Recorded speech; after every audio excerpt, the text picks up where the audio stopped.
Shalom semuanya. Pada hari ini saya ingin membahas atau mengajak kita sama-sama belajar mengenai bagaimana kita ini membuka langit melalui peperangan rohani. Ya, saya ajak kita baca dari kitab Injil Lukas, ya, pasal 3 ayat 21 dan 22. Ketika seluruh orang banyak itu telah dibaptis dan ketika Yesus juga dibaptis dan sedang berdoa, terbukalah langit dan turunlah Roh Kudus dalam rupa burung merpati ke atasnya, ke atas Yesus. Dan terdengarlah suara dari langit, engkaulah anakku yang kukasihi, kepadamulah aku berkenan. Ya, saya rasa kita tahu ayat ini ketika Tuhan Yesus dibaptis oleh Yohanes Pembaptis. Ya, tetapi saya ingin ajak kita garis bawahi poinnya, yaitu ketika Tuhan Yesus berdoa, Bapak dan Ibu. Ya, saya percaya setiap orang berdoa, ya, dan orang punya cara masing-masing untuk berdoa, tetapi dikatakan di sini ketika Tuhan Yesus berdoa, langit itu terbuka di ayat 21, ya.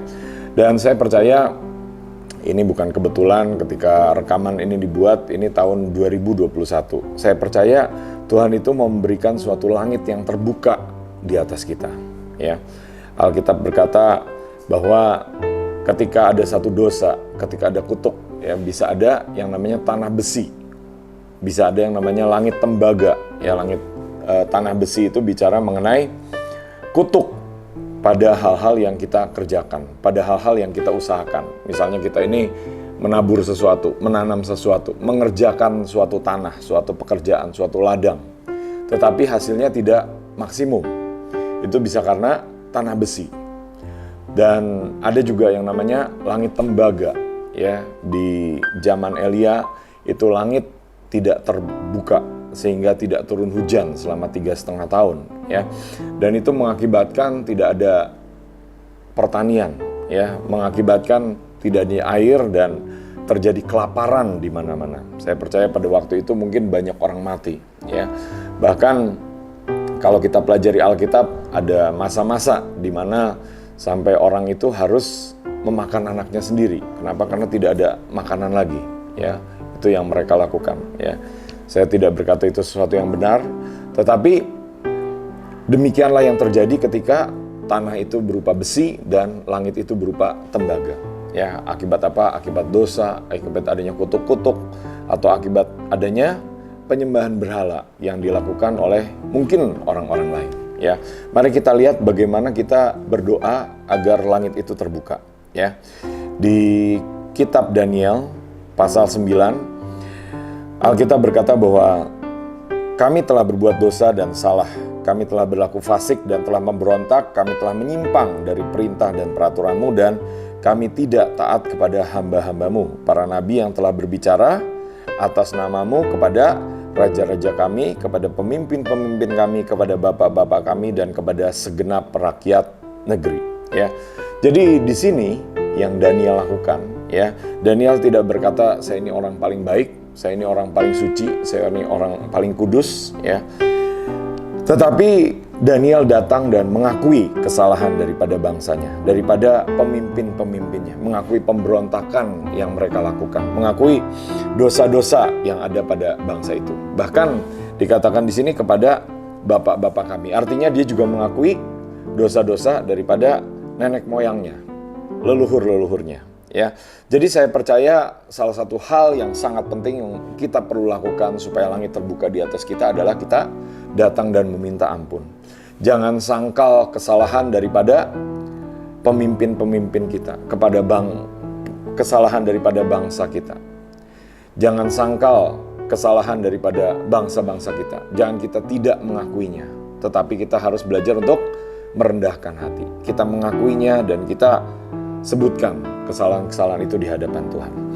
Alkitab berkata bahwa sekalipun dosa kita merah seperti kirmizi, itu akan menjadi putih. Ya, jadi ketika kita datang dan menaikkan pengampunan itu akan ada pendamaian, akan mulai ada langit yang terbuka. Ya, jadi kita perlu berdoa dengan ketepatan bagaimana kita mengenali dosa-dosa yang ada pada satu kota, satu bangsa, atau satu negara. Ya. Dan bagian yang kedua yang saya ajak kita lakukan adalah kita berdoa dan berpuasa. Ya, Alkitab berkata di Daniel 10 ayat 12 dan 13, lalu katanya kepadaku, janganlah takut Daniel, sebab telah didengarkan perkataanmu sejak hari pertama engkau berniat untuk mendapatkan pengertian dan untuk merendahkan dirimu di hadapan Allahmu, dan aku datang karena perkataanmu itu. Ya, pemimpin kerajaan orang Persia berdiri 21 hari lamanya menentang aku, tapi kemudian Mikael, salah satu dari pemimpin terkemuka, datang menolong aku, dan aku meninggalkan dia di sana berhadapan dengan raja-raja orang Persia. Ya, jadi beberapa penafsir menafsirkan bahwa yang disebut raja-raja, yang disebut pemimpin kerajaan orang Persia ini bukanlah manusia, bukanlah darah dan daging, tetapi penguasa-penguasa, penghulu-penghulu, dan roh-roh jahat di udara, sebagaimana disebutkan di kitab Efesus pasal 6. Ya. Tetapi ketika Daniel itu merendahkan diri, Daniel tidak makan sedap-sedapan, Daniel tidak makan yang enak, menghindari apa yang dia enak, apa yang dia suka makan. Alkitab berkata, mulai ada malaikat-malaikat yang datang, mulai ada pertolongan dari Tuhan. Mulai ada terjadi peperangan rohani. Karena apa? Karena malaikat Mikael itu datang menolong yang disebutkan orang itu. Ya, tapi orang itu kemudian kemungkinan besar adalah malaikat. Ya, dan saya percaya Bapak dan Ibu, kita perlu lakukan ini. Dan maka langit di atas kita akan terbuka. Saya ambil contoh mengenai kota Jakarta, Bapak dan Ibu. Ya, karena saya telah berdoa buat kota ini mungkin sekitar 13-14 tahun. Ya. Salah satu dosa yang ada pada kota ini adalah cinta uang, ya. Mamon, ya, haus akan kekayaan, haus akan harta, ya. Dan kita perlu datang dengan ketepatan, Bapak dan Ibu. Kita akui dosa-dosa itu di hadapan Tuhan. Kita buat mungkin pembalikan keadaannya. Mungkin dengan uang yang kita punya, kita berkati orang-orang, kita balikan keadaan. Dan saya percaya Bapak dan Ibu, ketika kita lakukan ini, maka terjadi langit terbuka di atas kota Jakarta. Roh Allah bisa dicurahkan, ya. Dan kita perlu juga lakukan doa dan puasa. Kadang-kadang kita lakukan 21 hari, kadang-kadang kita lakukan 4 hari, 40 hari, ya. Kadang-kadang juga kita pergi ke tempat-tempat tinggi untuk berdoa. Kita berdoa bersama, kadang kita berdoa rantai 24 jam. Kadang-kadang kita buat cawan-cawan doa di mana orang-orang bisa mengisi cawan doa, dan kita percaya langit terbuka. Dikatakan di sini 21 hari, Bapak dan Ibu, langit terbuka, ya. Saya percaya ini bukan kebetulan, biar di tahun 2021 atau 21 hari setelah Bapak dan Ibu mulai melakukannya, atau seberapapun kita sudah melakukannya, ada langit yang terbuka di atas kita dan berkat-berkat Tuhan diturunkan, dicurahkan. Tidak lagi kutuk, tidak ada lagi langit tembaga, tidak ada lagi tanah besi, tetapi ada langit yang terbuka. Hal yang ketiga yang saya ajak kita lihat adalah bagaimana kita ini mendirikan mezbah. Ya, pada masa Elia terjadi kekeringan pada bangsa Israel, yaitu tidak turun hujan selama 3,5 tahun. Itu dituliskan di kitab 1 Raja-Raja ayat itu dituliskan di kitab 1 Raja-Raja pasal 17 dan 18, ya. Pada waktu itu Elia mendirikan mezbah dan dia memberikan persembahan yang pada saat itu sangat berharga, yaitu air, ya. Jadi ketika sudah tidak turun hujan selama 3,5 tahun, air menjadi sesuatu yang sangat berharga, ya. Saya percaya air pada saat itu tidak mudah diperoleh, tetapi Elia mempersembahkannya kepada Tuhan. Dan akibatnya mulai terjadi pembalikan keadaan, mulai terjadi langit yang terbuka, dan setelah itu terjadi hujan.